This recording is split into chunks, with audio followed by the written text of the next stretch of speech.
bersandar dengan kata etis. Di sini adanya kesalahan berpikir. Assalamualaikum warahmatullahi wabarakatuh. Selamat pagi, salam sejahtera untuk kita semua. Perkenalkan, kami dari tim A SMP Negeri 1 Keraksan. Perkenalkan, saya Rana Kuna Jomursida sebagai pembicara 1. Saya Andriana Sofi Aisyah sebagai pembicara 2. Saya Kalista Alea Budianto Putri sebagai pembicara 3. Franklin D. Roosevelt pernah mengatakan, "Calm seas never made a good sailor." Laut yang tenang tidak pernah menciptakan pelaut yang hebat. Di sini kami mendapatkan mosi yang luar biasa, yakni dalam situasi tertentu, kebohongan demi kebaikan atau white lies dibenarkan secara etis. Kami sangat menentang hal tersebut, sebab ketika kita mengambil dalam prinsip hukum parsimoni, yakni ditulis oleh William Ockham, dia adalah pastor dalam agama Katolik ya.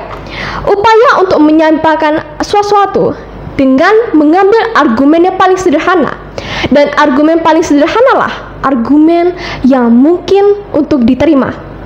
Dari banyaknya berita bahwa white lies dibenarkan secara etis, Abraham Lincoln datang dengan argumennya.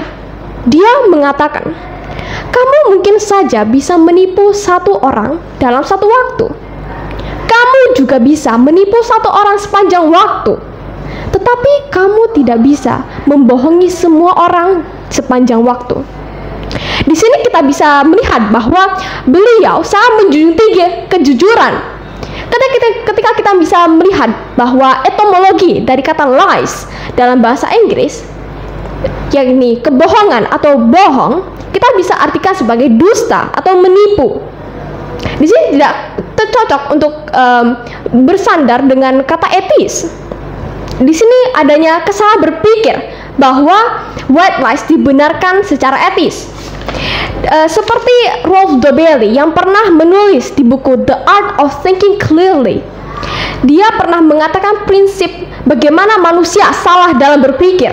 Dia mengatakan bahwa confirmation bias, yakni kecenderungan kita mencari informasi yang mendukung argumen kita, padahal argumen yang lain memiliki value yang lebih tinggi.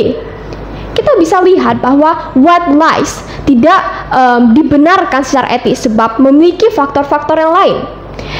Kita tidak melihat bahwa kedua pihak yang memiliki white lies, antara pelontar dan yang menerima, tidak memiliki kebaikan. Dan kita bisa lihat bahwa pelanggaran prinsip kejujuran ya dalam moral dari sudut pandang deontologis seperti yang dikemukakan oleh Immanuel Kant. Kejujuran adalah kewajiban moral yang bersifat universal dan tidak dapat ditawar. Di sini kita bisa lihat bahwa banyak tokoh-tokoh terkenal di dunia yang menjunjung tinggi atas kejujuran. Dan banyak faktor-faktor yang dapat kita sampaikan kepada Dewan Juri yang terhormat, seperti pembicara 2. Baik, kita mengetahui bahwa Indonesia merupakan negara yang religius. Tentunya Indonesia menjunjung tinggi nilai-nilai keagamaan untuk diterapkan dalam kehidupan sehari-hari. Di sini, di Indonesia, terdapat 6 agama yang diakui, yaitu ada Islam, Katolik, Kristen Protestan, Hindu, Buddha, dan Konghucu. Di sini kita akan meninjau dari segi agama. Dalam agama Islam sendiri diperbolehkan untuk berbohong dalam 3 hal, yaitu dalam peperangan, untuk mendamaikan orang yang bertikai, dan laki-laki berbohong kepada istrinya untuk memperoleh ridho darinya.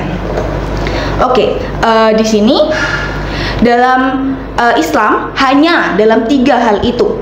Namun secara keseluruhan, secara luas, Islam menentang terjadinya kebohongan atau penipuan dari salah satu pihak kepada pihak yang lain.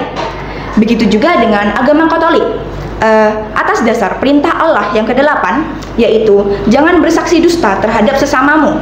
Dusta itu menurut kodratnya harus ditolak.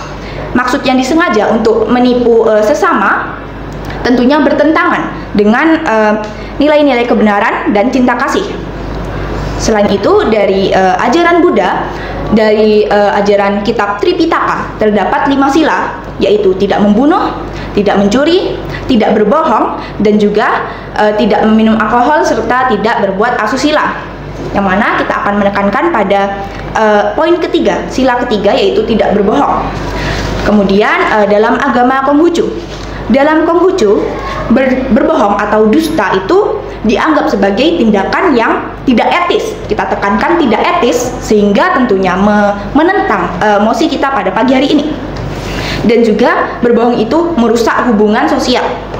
Dalam Konghucu terdapat 8 kebajikan, diantaranya yang dapat kita angkat pada pagi hari ini yaitu Shin dan Yi, yaitu dapat dipercaya dan kebenaran.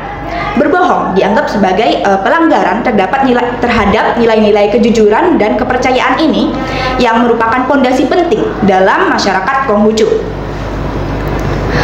Karena saudariku sudah membahas secara norma sosial dan religius, maka saya akan membahas mosi kita, yaitu kebohongan demi kebenaran atau white lies akan dibenarkan secara etis, secara hukum. Secara hukum, kebohongan tetaplah kebohongan.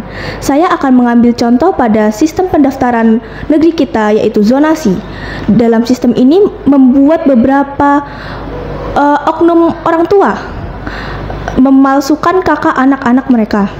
Itu padahal termasuk dalam tindak pidana dalam KUHP, khususnya pasal 263 yang berbunyi barang siapa yang memalsukan surat palsu yang dapat menimbulkan suatu hak, perikatan atau pembahasan hutang atau yang diperuntukkan sebagai bukti daripada sesuatu yang dimaksudkan untuk memakai atau menyuruh orang lain yang untuk memakai suatu surat tersebut seolah-olah isinya benar dan tidak palsu.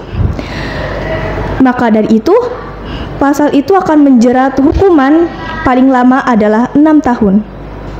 Baik, dari ketiga pembicara ini kita bisa lihat dari segi sosial, segi agama, dan segi hukum. Di sini dapat kita simpulkan bahwa ketiga prinsip tersebut sangat menjunjung tinggi atas kejujuran. Berbohong sendiri terlepas dari niatnya melanggar prinsip fundamental ini dan merusak integritas dari agama, sosial maupun hukum. Baik, sekian dari kelompok kami. Terima kasih. Wassalamualaikum warahmatullahi wabarakatuh.